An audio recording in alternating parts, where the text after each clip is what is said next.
তো বন্ধুরা, আশা করি সকলে ভালো আছেন। আমার এই ছোট্ট মিনি ব্লগে আপনাদের স্বাগত। আজ 13ই জ্যৈষ্ঠ। পুরুলিয়া জেলার প্রায় প্রতি ঘরেই পালিত হচ্ছে রহিন উৎসব, অর্থাৎ বাঙালিদের 12 মাসে 13 পার্বণের কথাটা আমার মনে হয় এই পুরুলিয়া জেলার ক্ষেত্রেই সবচেয়ে বেশি প্রযোজ্য। এই রহিন উৎসব এটি কৃষিজীবী সম্প্রদায়ের অন্যতম প্রধান উৎসব।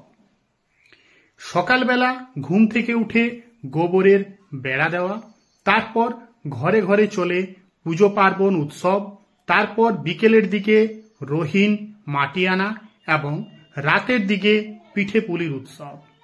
এটি আমাদের বাড়ি নয়, গ্রাম বাংলার প্রায় প্রতি বাড়িতেই পূজিত বা পালিত হয়।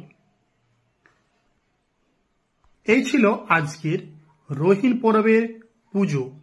এরপর একটু তোজোর সঙ্গে খেলা যাক। তোজোর সঙ্গে খেলা চলাকালীনই শুনতে পেলাম বাইরে এসেছে উট। তো আমরা সকলে চলে গেলাম উট দেখার উদ্দেশ্যে। আপনারাও দেখে নিন সেই উট।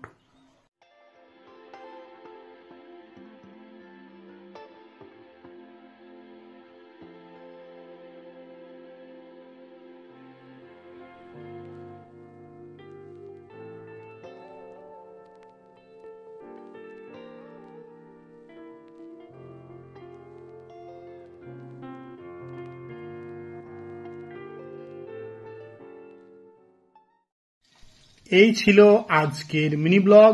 তো বন্ধুরা, ভিডিওটি ভালো লাগলে অবশ্যই লাইক, কমেন্ট এবং শেয়ার করবেন। চ্যানেলে নতুন হলে অবশ্যই চ্যানেলটি সাবস্ক্রাইব করবেন।